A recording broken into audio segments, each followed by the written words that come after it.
નમસ્કાર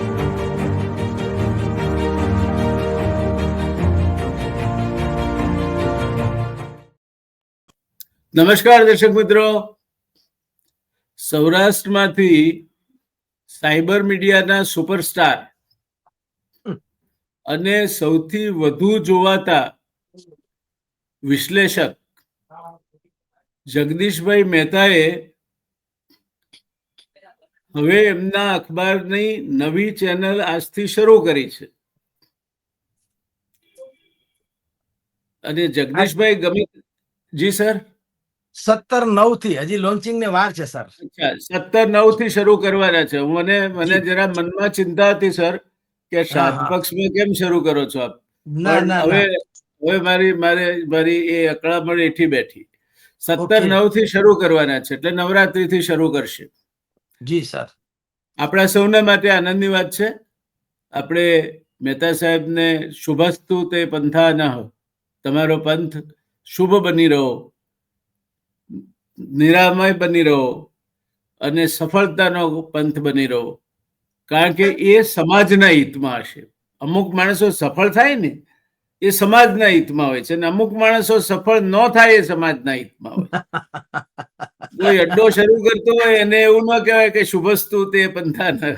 એ સફળ થાય સમાજના હિતમાં નથી, જ્યારે આ સફળ થાય તે સમાજના હિતમાં છે. એટલે નિર્ભીકતાપૂર્વક કલમના ખોળે માથું મૂકીને એના બદલે ટ્યુબના ખોળે માથું મૂકીને, જેમ નર્મદે પ્રતિજ્ઞા લીધી હતી કે આજથી તારા ખોળે માથું મૂકીને હું જીવીશ, એમ આપણે ટ્યુબના ખોળે માથું મૂકવાનું નક્કી કર્યું છે. એ અમારા સૌ માટે, તમારા સાથી કાર્યકરો માટે આનંદની બાબત છે. આપને અમે વધામણા કરીએ છીએ. અને આ 17/9 તારીખે જ્યારે આ અષાઢી મેઘની માફક રોમ ઝોમ કરતા ખાબકો, ત્યારે આપ અત્યંત સફળ રહો એવી અમારી આપને શુભકામનાઓ છે. સાહેબ, પ્રશ્ન કેટલાક મનમાં થાય છે, ને જે અમારા આપના જે ચાહક દર્શક મિત્રો છે એમના મનમાં પણ થતા હશે કે આપ અત્યાર સુધી ફ્રીલાન્સ હતા, જેમ હું છું અત્યારે ફ્રીલાન્સ છું. મને કોઈ કહેવાવાળું નથી કે મારી કોઈ જવાબદારી નથી. જોકે હું તો આજન્મ બેજવાબદાર માણસ રહ્યો છું, પણ એક બંધન આવે તો એની કેટલીક મર્યાદાઓ આવી જતી હોય છે. કારણ કે આપ પછી જવાબદારીઓમાં રોકાશો એટલે આપનો સમય અમને બધાને ઓછો મળશે એવું થવાની કોઈ સંભાવના તો નથી ને. અમારી એક પહેલી ચિંતા આપની એટલે ચેરિટી બિગિન્સ ફ્રોમ હોમ, એમ આપણે. યસ. ના સર, એવું છે, બધા જ નો શેડ્યુલ્સ ગોઠવી કાઢવામાં આવશે કે મારી જે ન્યૂઝ ચેનલ આવવાની છે હેડલાઇન ન્યૂઝ નામે, એમાં આમ દિવસભરનો કાર્યક્રમ છે, એ તો છે જ 24 કલાકની 24/7. પણ એમાં મારા એક લિમિટેડ એપિસોડ, એટલે કે જે પ્રાઇમ શો જેમ આપ અત્યારે કરી રહ્યા છો ના જેવા, એ 7 થી 8 કે 8 થી 9 જે નક્કી થાય તે એક મેઇન શો હશે. અને બાકીના સમયમાં ક્યારેક એવું લાગે કે બહુ અસામાન્ય કે અસાધારણ ઘટના છે, તો એના માટે પણ હું, કારણ કે સ્ટુડિયો અમારી ઓફિસમાં જ છે સાહેબ. અત્યારે હું જ્યાં બેઠો છું એ જ ઓફિસમાં મારો સ્ટુડિયો પણ ત્યાં જ છે. એટલે ટેલિમીડિયાનું સ્ટાફ આખો અલગ છે, જુદી વાત છે, પણ બધું જ હેન્ડલિંગ બાય જગદીશ મહેતા, એવું મારી માથે છે બધું. પણ જે મેઇન ઘટના આવશે, કોઈ પણ મેજર ઇસ્યુ આવે, તો એમાં સ્વાભાવિક જ હું એમાં એક્સ્ટ્રા કંઈક પણ હોમી શકીશ. બાકી એવરીડે મારો સમય રાતના 7 થી 8 કે 8 થી 9 જે નક્કી થાય તે એ પ્રમાણે રહેશે. હા, એ સાહેબ રહેશે. પણ આપને, આપ સહિતની બધી જ ચેનલ્સને જેટલાને હું અત્યારે સમય આપી શકું છું, કદાચ પછી શું થશે, એક વારા રાખીશું કે ભાઈ 2-3 ચેનલ આજે, 2-3 ચેનલ કાલે. અત્યારે શું થાય છે, 8-10 ચેનલ રોજની. અઠવાડિયામાં એકાદ બે વખત આપનો પ્રાદુર્ભાવ થાય તો મને લાગે છે કે બધાને સંતોષી શકાય, એમાં વાંધો નહીં આવે. હા, બસ અત્યારે જે રોજની 10-12 જે ચેનલો હોય છે આડાઅવળી બધી જ ચેનલ સરસ, એને બદલે સંભવ છે કે 5-5, 6-6 રાખીએ કે 2-2, 3-3 રાખીએ, એવું. પણ પછી શક્ય એટલું કરીશું સર. જી, નાઇસ ટુ નો દેટ. હવે સાહેબ, આપની આ નવી ચેનલ છે હેડલાઇન્સ, એ સૌરાષ્ટ્ર સેન્ટ્રિક રહેશે, ગુજરાત સેન્ટ્રિક રહેશે, કે પછી રાષ્ટ્રમાં બનતી ઘટનાઓ ઉપર પણ એમાં ચોક્કસ સમય એપિસોડ આવશે? બિલકુલ સર, એન્ટાયર આખું નેશન દેશ લેવલની હશે, પણ મેજર જે છે એ સૌરાષ્ટ્ર ગુજરાતને ફોકસ કરશે. રાજકોટમાં પણ એનો સ્ટુડિયો છે, અને વડોદરા અમારી જે હેડ બ્રાન્ચ, આમ તમે જુઓ તો આનું હેડક્વાર્ટર્સ તમે જુઓ, સ્ટુડિયો અહીંયા રાજકોટમાં પણ છે, પણ એડિટિંગ વગેરે બધું જ આપ જાણો છો એ બધું અમારું હેડલાઇન વડોદરામાં છે. અમારા બે માલિક જે છે ગિરીશભાઈ સોલંકી, એની ત્યાં વડોદરામાં આ હેડલાઇન ન્યૂઝની ઓફિસ છે, બહુ મોટી વિશાળ ઓફિસ છે. ત્યાં સ્ટુડિયોઝ બનાવ્યો છે, એડિટિંગ વગેરે બધું ત્યાં થશે. એટલે ત્યાંનો પણ સ્ટાફ અલગ છે, જે એ ગુજરાત બાજુના કોઈ પણ મોટી ડિગ્નિટીઝ આવે, કોઈ સમાચાર આવે તો એ ત્યાંથી કરશે. અમે લોકો અહીંથી પણ બધા રિફાઇન કરીને સમાચાર ત્યાં મોકલીશું.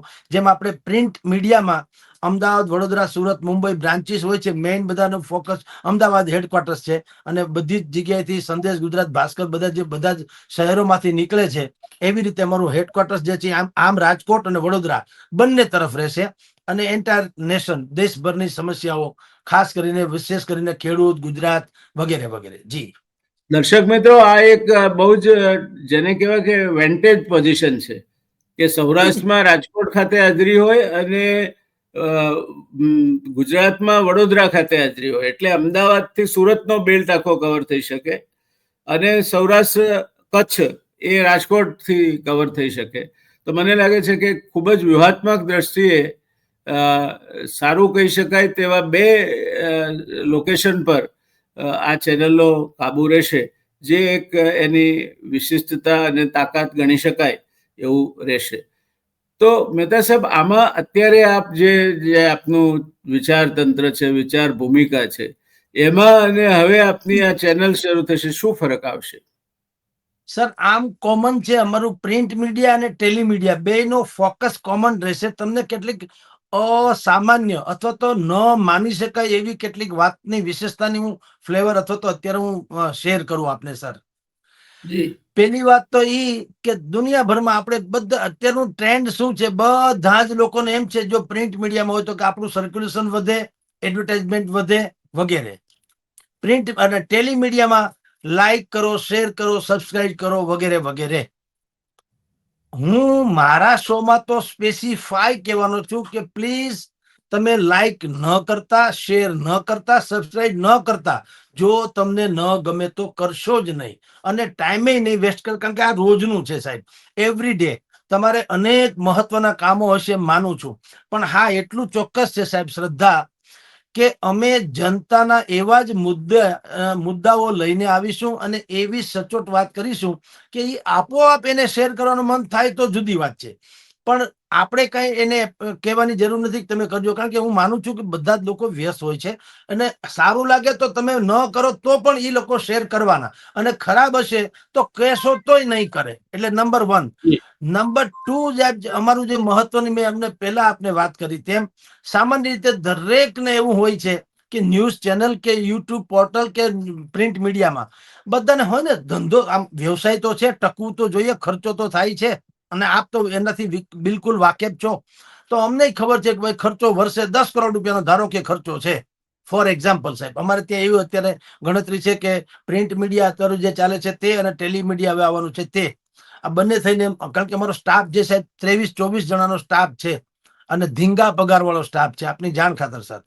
પણ અમે માલિક સાથે એવી વાત કરી છે કે ભાઈ આપણે જો ગ્રાહક નથી જોતા, લવાજમ નથી જોતું, જાહેર ખબર નથી જોતી, કોઈની ફેવર નથી જોતી, અનફેવર નથી જોતી, ફરજિયાત વાચક ને ફરજિયાત ગ્રાહક કશું જ જોતું નથી, કશું જ નહીં.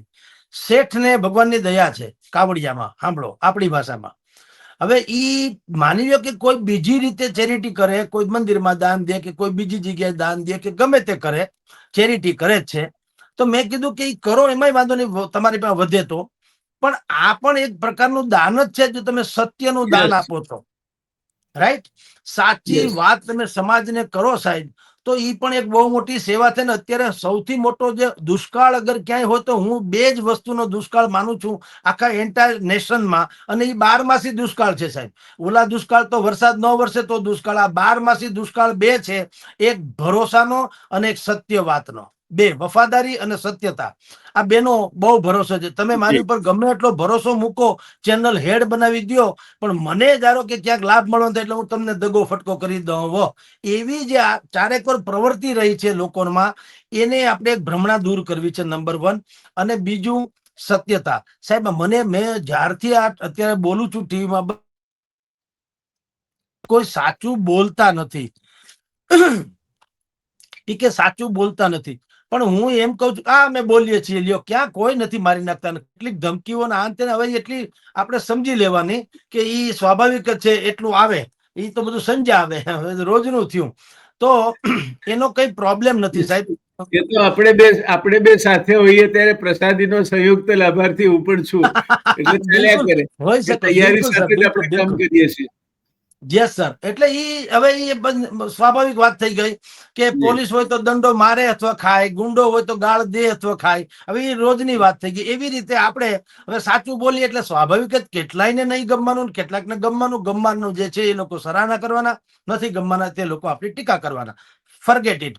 આપણે મન વચન કર્મથી સાહેબ, તન મન ધનથી, નિષ્પાપ ભાવે, બાળક સહ જે કહેવાય ને એવી વૃત્તિથી પરમ સત્ય કેવું છે. એ પછી ગમે તે હોય, ગમે તે. એટલે હું આપને એક એક્ઝામ્પલ આપું સાહેબ. અમારા શેઠની રાજકોટની ઓફિસ એક બીજી છે, PGVCL ની, અમારા શેઠની ખુદની. એ ઓફિસમાં કર્મચારીઓ સુઈ ગયા, રાત્રે નાઇટ ડ્યુટી કરનારા છોકરાઓ સુઈ ગયા.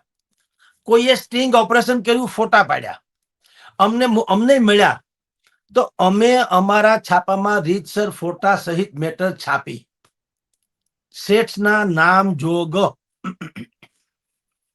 અને મારી ઉપર જયારે એટ્રોસિટી થઈ, આપ જાણો છો સાહેબ, મને ખ્યાલ છે. હા, શ્રીમાન ચૌધરી સરે એટ્રોસિટી મારી ઉપર જયારે એને કરી, તો એ સમાચાર પણ અમે અમારા છાપામાં તસવીરો સાથે છાપ્યા. અને એટલું જ નહીં, ત્યાર પછી તુષારભાઈ સાહેબ ચૌધરીએ જયારે વિધાનસભામાં વિપક્ષી નેતા તરીકેનું પદ ગ્રહણ કર્યું અને સરકાર ઉપર પ્રહાર કર્યા, ઈ પણ અમે લેશ માત્ર ભેદભાવ વગર યથાતથ તસવીર સાથે રજૂ કર્યા. હવે આ વાત એવું છે, એ શરત એ પંથા આ જ સાચો રસ્તો છે. પણ મારે આપને એ પૂછવું છે કે આપના મત પ્રમાણે ગુજરાતને આવનાર સમયમાં જે 5 અગત્યના પ્રશ્નો ગુજરાત સામે ઉભા છે, એ આપના મત પ્રમાણે કયા છે? જુઓ, સૌથી પહેલો પ્રશ્ન તો મેં કીધું તેમ, તમે બેબાક ને બે ધડક આ લોકોને અત્યારે બોલો છો, ઈ કેટલું ચાલી શકે કે કેમ? સૌથી પહેલામાં પહેલો પ્રશ્ન ઈ કે અત્યારે આપણે જે કહીએ છીએ શું છે, સૂરજની સાક્ષી ને બ્રાહ્મણના વચને, એના જેવું છે. પણ પ્રેક્ટિકાલિટી એક જુદી ઘટના છે. પ્રેક્ટિકલમાં દરેક જગ્યાએ અડચણ નડે. હવે અમારા જેવાના કેસમાં શું છે, અમે નોકરિયાત માણસ છે સાહેબ, રોજનું રાવીને રોજનું ખાનારા. એટલે આપણી કોઈ પેઢી નથી મને કોઈ નોટિસ મોકલાવે. મને એક બહુ મોટા મંત્રીએ કીધેલું કે સાહેબ તમારી ઉપર વોરંટ કાઢવું પડે એવું થાય એમ છે. તો મેં કીધું એક કામ કરજો. ત્યારે હું ભાડાના મકાનમાં રહેતો. મેં કીધું એક કામ કરો, પેલા એક મકાન લઈ દો અને પછી નોટિસ મોકલો. મોકલશો ક્યાં? એટલે એક બહુ મોટો પ્રશ્ન છે અત્યારે સત્યમેવ જયતે વાળો, કે તમે સાચું બોલો. વિશ્વસનીયતાનો અભાવ એ આજની પહેલી વસ્તુ છે. બિલકુલ સર. હું હમણાં જ નંદાજી વિશે એક રેકોર્ડિંગ કરી રહ્યો હતો. તો નંદાજી એ અલ્હાબાદ યુનિવર્સિટીના MA ના ગોલ્ડ મેડલિસ્ટ હતા અને રિસર્ચ કરવા માટે મુંબઈ પહોંચ્યા અને ત્યાં પછી શંકરલાલ બેન્કરના સંપર્કમાં આવ્યા અને એ ગાંધીના રંગે રંગાઈ ગયા અને મજૂર પ્રવૃત્તિમાં આવી ગયા. તો એ નંદાજી જે બે વખત કાર્યકારી વડાપ્રધાન રહ્યા, દરેક વડાપ્રધાન ઇન્દિરાજી સમેત સાથે ગૃહમંત્રી રહ્યા, એની પાસે મકાનનું ભાડું ભરવા માટે મંત્રી મટી ગયા ત્યારે પૈસા નહોતા. આપે જે કહ્યું ને એવી સ્થિતિ, ત્યારે ભાડાના મકાનમાં પૈસા નહીં ભર્યા હોય તો એનો માલ સામાન, એનું જે કુલ માલ સામાન, એક પેલી ચાર પૈડાની લારી આવે છે ને, એમાં મકાન માલિકે કાઢીને બહાર મૂકી દીધેલો. અને એમાં નંદાજીની નેમ પ્લેટ પણ હતી ને ત્યાંથી કોઈ પત્રકાર હિન્દુસ્તાન ટાઈમ્સનો પસાર થયો, એણે આ જોયું તો એણે આ ફોટો પાડી લીધો ને એ પહેલા પેજ પર હિન્દુસ્તાન ટાઈમ્સ આવ્યો કે આ 3 વખત ગૃહમંત્રી, 2 વખત કાર્યકારી વડાપ્રધાન, એની આ સ્થિતિ ને આ સામાન છે. સાહેબ, આજના જમાનામાં પ્રજાસેવકો માટે આ શક્ય છે ખરું? અરે સાહેબ એ સપનું ના આવે એવું તો, અને સપનું આવે ને તોય 3 દિવસ આપને રામ રાજ્યનો અહેસાસ થાય, સપનું આવે તોય. જી હવે એ ચાલો. સંભવ નથી, પણ કોઈ ફરક નહીં. અલબત્તા સાહેબ હું એમ કઉ છું, આપણે મહાત્મા ગાંધી જેવા ન થઈ શકીએ કોઈ કાળે એટલું બધું, પણ શક્યતઃ તમે જેટલી સમાજની સેવા કરો, કારણ કે 5 રૂપિયાનું છાપું કોઈ 4.5 નથી આપતા, બધા પૂરેપૂરા 5 રૂપિયા આપે છે, 5, 7, 10 જેનો જે ભાવ હોય તે. અને ટીવી ચેનલ્સ જયારે આપણે શરૂ કરીએ ફોર એક્ઝામ્પલ, તો આપણો જે રેટ્સ હશે, રેટ એડવર્ટાઇઝમેન્ટ વગેરેનો, આપણે એમાં બાર્ગેનિંગ ને વાત કરો તો આપણે એમાં બહુ અકડ રહેતા હોઈએ છીએ. તો હું એમ કહું કે તમે સમાજ પાસેથી જે લો છો, તો તમારી પણ એવી ફરજ છે કે 4.5 રૂપિયાનું સત્ય ન આપવું, 5 નું આપવું. અને નથી વાંધો આવતો સાહેબ, મારી 30 વર્ષ 35 વર્ષની કેરિયર છે જર્નાલિઝમમાં. મેં તો જે છાપાઓમાં નોકરી કરી, નોકરી બોકરી ગઈ ને બધું સમજાય, ઘણી વખત ગઈ છે, તો કોઈ ફરક નહીં. અલબત્તા ક્યાં ફરક પડે સાહેબ, ડુંગળી વેચીએ સાહેબ, શું ડુંગળી ન વેચી શકાય? ધંધો જ કરવો, મૂળ તો પેટ ભરવું, બીજું કાંઈ. તો એમાં જરૂરી નથી કે તમે છાપામાં જ હો ને તમે બધાને સંબોધતા હો, લાખો લોકો તમને સાંભળતા ન સાંભળે, ગોળ્યું ભાઈ બીજા આવશે. પણ આપણે જ્યાં સુધી કમસે કમ ઈશ્વરે તક આપી હોય તો એવું ઈચ્છીએ કે સમાજને સત્ય પીરસીએ, જેની અત્યારે સૌથી મોટી ઓછપ છે. તો અમારો એમ એ છે, હેડલાઇન દૈનિક ન્યૂઝની જે ચેનલ થવાનો, કે એક તો નિર્ભેળ પરમ સત્ય, પછી એમાં કોઈ કરતા કોઈનો હાથ બાથ કુછ નહીં સાહેબ. પછી તમે યાર મામા માસીના છો ને હવે તમારું ન્યાત કરવું, ઢાંકી દેવું, લાજ કાઢવી, સોરી. મેં આપને હમણાં એક્ઝામ્પલ આપ્યું કે અમારા શેઠનું હતું, એને એના કર્મચારીઓ સૂતા ઝડપાઈ ગયા, તો અમે તે પણ છાપ્યું, અને મારી પણ એટ્રોસિટી થઈ એ પણ છાપ્યું. કારણ એવું છે કે આપણે એક આંગળી કોઈને ચીંધીએ તો 3 આપણી તરફ આવતી હોય છે. તો 35 વર્ષમાં જે દિવસે ખારી સિંગ ખાવાના પૈસા નતા, અથવા તો સિંગ દાળિયા ખાઈને જે દિવસ જીવતો હતો, તે દિવસે પણ નૈતિકતા અકસ્માતે બચી ગઈ. તો હવે તો કમસે કમ ભરપેટ ખાઈ શકીએ છીએ, શેઠની કૃપા છે, કઈ વાંધો નથી. તો હવે પછી જઈને શું ફાયદો? આમ તો ઈશ્વરની એક કૃપા આપ પર કાયમી બની રહે. પણ સાહેબ, હું 1973 થી સરકારો સાથે કામ કરતો આવ્યો છું. પહેલા અધિકારી તરીકે કામ કર્યું, પછી જાહેર જીવનમાં, અને અત્યારે એક્ઝેક્ટલી પત્રકારત્વ તો ન જ કહી શકાય, પણ કોલમિસ્ટ તરીકે 6 છાપામાં હું લખું છું ને ચેનલ ચલાવું છું. સાહેબ, જેટલી સરકારો આવી, સૌરાષ્ટ્રમાંથી ઊંચા ગજાના નેતાઓ પણ અનેક આવ્યા. આપણે મહાત્માજીથી શરૂઆત કરીએ, ઢેબરભાઈ, રસિકલાલ પરીખ, અનેક એવા નેતાઓ પણ આવે કે અમરેલીમાં દકુ પટેલને એના ઉમેદવારોને ટિકિટ ના મળી તો 7 અપક્ષ ઉભા રાખીને ચૂંટાવી લાવ્યા હતા વિધાનસભામાં. આવા ઊંચા ગજાના નેતાઓ સૌરાષ્ટ્રે પેદા કર્યા, પણ સૌરાષ્ટ્રનો વિકાસ કેમ ના થયો? સાહેબ એવું છે, દરેક માણસને પોતાના કોઈને કોઈ વસ્તુ નડી ચૂકી છે. નેતાને ભૂખ સત્તાની, બીજાને પૈસાની, મને તમારા જેવા કે મારા જેવા, હું કહું મારા મામા માસીના છે, ઈધર ઉધર આપણે બહુ રૂપાળી વાતો કરીને આવીએ છીએ, પણ શેઢે આવીને શિરામણ કરીએ છીએ. કોઈ ફળીફૂટ નથી કરતું. જેમ કે કેજરીવાલ કેવી સરસ વાતો કરીને આવ્યા હતા, શું થયું? જામીન ઉપર છે. એટલે ઈ જે સ્થિતિ છે ને, એને કારણે નથી થતું. જનતાનો બીજી રીતે કહું તો કોઈ દોષ નથી, પણ એક તરફ કહું તમને વ્યાસ સાહેબ, મારો એક્સપિરિયન્સ, હું અનુભવે કહું છું, આપણે સામાન્ય રીતે દોષ જે છે ને એ સામે વાળા ને જ દેતા આવ્યા છે. ઈ પણ એક ખામી છે. પોતીકો દોષ ક્યારેય જોતો નથી. સંજોગોના પાલોમાં છે બધું. તમે દોષ દરિયાને ન દેજો. એક તરતો માણસ ડૂબે છે, એક લાશ તરીને આવે છે. તો સર આમાં આપણે પણ તમે જુઓ, હું અનેકો વખત ઉદાહરણ આપું છું કે બસમાં અમે ગામડામાં રહેતા હતા, પૈસા નતા, એટલે અમારી બા એમ કહેતા હતા કે તમે, હું મારી ઉંમર 10 વર્ષ કે કેજે 6 વર્ષ, હું કામ અડધી ટિકિટ થાય. ઈ જમાનામાં ઈ ગામડાની અભણ બાઈને એટલી ખબર હતી કે ટિકિટના અડધા પૈસા કરાવો તો છોકરાની ઉંમર 6 વર્ષની જ કેવડાવવાની. એટલે બસમાં ચડતા પહેલા કહી દેતા હતા કે 6 વર્ષ જ કેવું. હવે ન્યાથી પતે તો હજી ઠીક છે. આપણે આમ કહીએ છીએ કે બસ સાર્વજનિક છે. આપણે ઘણી વખત યુનિયનના નેતાઓથી માંડીને મુસાફરો પણ કહેતા હોય છે કે આ બસ કઈ સરકારની નથી, તો પ્રજાની છે. પણ કોઈએ પોતું માર્યું આજ સુધીમાં બસમાં? કોઈએ થૂકતા પોતાના ઘરમાં કે રસોડામાં કાં નથી થૂકતા? ન્યા કેમ થૂકે છે બસમાં? કારણ કે સાર્વજનિક થી કોઈનું નથી. એટલે દરેક જગ્યાએથી આ પ્રોબ્લેમ છે. આપણે અપેક્ષા મહંતો, સંતો કે નેતાઓ પાસેથી રાખીએ, પણ હુ આર વી? આપણે પેલા કોણ છીએ તો જુઓ.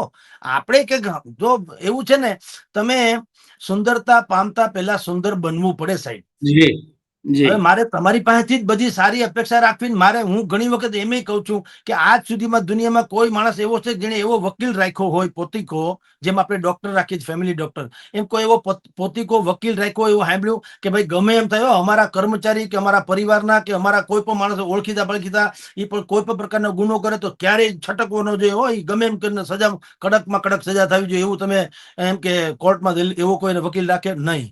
એવો કોઈએ સીએ રાખ્યો કે મારી ગમે એટલી આવક થાય, 1 રૂપિયો પણ ટેક્સ નો બચાવીશ ને તો મારી નાખીજો, પૈસા સરકારમાં ટેક્સ ના તો જવા જ જોઈએ, કોઈએ રાખ્યો નહીં. બધા શું કે નીલ ભરી દો, જાન છૂટે, અને છતાંય રોડ જોઈએ છે એને સિંગાપુર જેવા. એટલે આ પ્રોબ્લેમ આપણાથી પણ છે સાહેબ. એટલે સાહેબ આપ એવું કહેવા માંગો છો કે in a democracy you get the government you deserve. લોકશાહીમાં આપ જેને લાયક હો તેવી સરકારો તમને મળે છે. એટલું જ નહીં, પણ આપ રાજકોટમાં રહો છો તો રાજકોટના કોઈ જળાશયમાંથી આપ સોનાના ગળાથી પાણી લો, ચાંદીના ગળાથી પાણી લો, માટીના ગળાથી પાણી લો, પતરાની ડોલથી પાણી લો, પણ પાણી તો એ જળાશયનું જ છે, એના ગુણધર્મો એના એ જ રહેવાના છે, ગળા બદલાય છે. તે જ રીતે આઈએએસ અધિકારી હોય, આઈપીએસ અધિકારી હોય, ક્લાર્ક હોય, નેતા હોય કે પછી વેપારી હોય, એ મૂળ તો પાણી તો પેલા સમાજમાંથી જ આવે છે.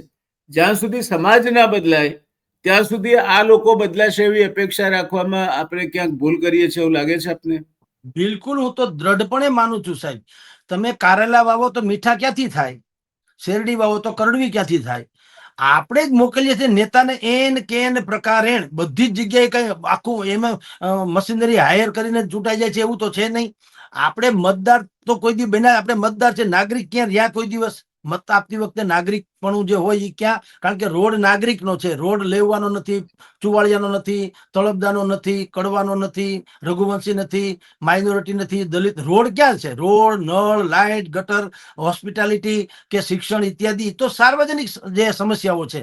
પણ આપણે મત આપતી વખતે લેવા, કડવા, ચુવાડિયા, તળપદા, રઘુવંશી, માઇનોરિટી, દલિત વગેરે કરીએ છીએ ને, તો આપણામાં બહુ મોટી ખામી છે સાહેબ. તમારી જાણ ખાતર આપણે આયાતી ભાયાતી બધું કરીએ છીએ. અરે ભલા માણસ, જે સારામાં સારો માણસ તમને લાગે એ પછી ગમે તે કાસ્ટ નો હોય ને ગમે તેનો હોય, એન્ટાયર ભારતમાંથી ગમે તે માણસ ગમે ત્યાં ચૂંટણી લડી શકે, તો આપણે એને સપોર્ટ તો કરતા નથી. સારા માણસને આપણે મોકલવો નથી, પછી કે વિપક્ષમાં દમ નથી. પણ તમે ક્યાં દમ હતો એ કાઢ નાખ્યો. તો તમે દમ રહેવા ન દો તો કઈ ત્યાં દોડીને પેલો જે એમ કે પેલો ઘર આણાનો એવું થોડું છે. સચિવાલયમાં જે પેલો આવી જાય એ લોકોને સચિવાલયની અંદર ગરવા દે એવું તો છે નહીં. એની જે પ્રોસેસ છે એને તમે સપોર્ટ તો કરો. એટલે હું એમ કહું છું કે નાગરિકી ધર્મ જે છે અને પ્રજાકીય ધર્મ જે છે, આપણે એ પણ ચૂક્યા છીએ. તો અમે ઈચ્છીએ કે અમારી જે ચેનલ છે એને અમે ગ્રાસરૂટ લેવલથી શરૂ કરીએ કે ક્યાં ક્યાં આપણે થાપ ખાઈએ છીએ. ખાલી કોકને ગાળ દેવાથી, કોકની લાંબી લીટી છે એની ટીકા કરવાથી આપણું કઈ મેળ નહીં પડે. આપણે આપણી લીટી જરાક લાંબી કરીશું તો મેળ પડશે. જી સર. છેલ્લો પ્રશ્ન. નાની પાલખીવાળાએ એનું પુસ્તક છે વી ધ નેશન, એમાં લખ્યું છે કે India is like a donkey laden with the golden bars. The donkey does not know the worth and value of gold. Nonetheless, it feels the load of it. ભારતીય લોકશાહી વિશે નાની પાલખીવાળા આવું કે છે. આપ શું કહેવા માંગો છો? હું પણ આગળ તમને કોઈ એ વાક્ય મેં વાંચેલું છે.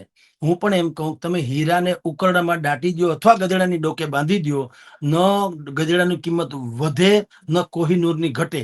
માત્ર ફેર શું છે? તમે યોગ્ય સમયે યોગ્ય વ્યક્તિને યોગ્ય જગ્યાએ બાંધ્યો કે મૂક્યો નથી. બૂટ સોનાના હોય તો પગમાં જ પહેરાય ને મુગટ પુઠ્ઠાનો હોય તો માથે જ પહેરાય. બરાબર. લોકશાહી તો જ ટકે જો શ્રેષ્ઠ માણસોને તમે મત આપો. પછી કોઈ પણ કાસ્ટના હોય, કોઈ પણ, તો લોકતંત્ર. તમે લોકતંત્રમાં તમે લોક છો, તમારે તંત્ર ચૂંટવાનું છે. ઈ લોકતંત્ર છે. પણ આપણે શું કરીએ છીએ? આપણે લોક નથી રહેતા અને તંત્રને ચૂંટવું નથી. આપણે 100% હોઈએ છીએ અને મારાને ચૂંટાવવા છે, પછી જે થવું થાય. આ પ્રોબ્લેમ છે. એટલે ઈ નાની પાલખી વાળાએ કીધું, આપણે આપણી ભાષામાં કહીએ છીએ કે જ્યારે જનતા જાગશે ત્યારે દુનિયાની સમસ્ત સમસ્યા ભાગશે. દુનિયાની કોઈ સમસ્યા. એક પૂરક પ્રશ્ન and we and the interview. અત્યારે જનપ્રતિનિધિઓ એ લોકોની અપેક્ષા પૂરી કરવામાં બિલકુલ ઉણા ઉતરે છે અને લગભગ ખોવાઈ જાય છે એમ કહીએ તો ચાલે. અને છતાંય કોમ, ધર્મ, પૈસો, આ 3 પરિબળોમાંથી કોઈ પણ એક પરિબળ એને ચૂંટાવી લાવે છે. તો આ લોકશાહીનું ભવિષ્ય શું જુઓ છો આપ? હું તો ઉજ્જવળ ભવિષ્ય જોઉં છું સાહેબ. એ બધું ભૂતકાળ થવા જઈ રહ્યો છે. આપની જાણ ખાતર અત્યારે આ મોબાઈલ યુનિવર્સિટી એટલી બધી બિલકુલ બધાને માનદ ડિગ્રી આપી દીધી, બધા પીએચડી છે. તમે વિચાર કરો, જે હું ને આપ અથવા તો હું જે કઈ કોલમ લખીએ કે જેની વિશે ડિસ્કસ કરીએ છીએ એના વિશે સમાજે કેટલું બધું જાણતો હશે જેની કોઈ સીમા નહીં.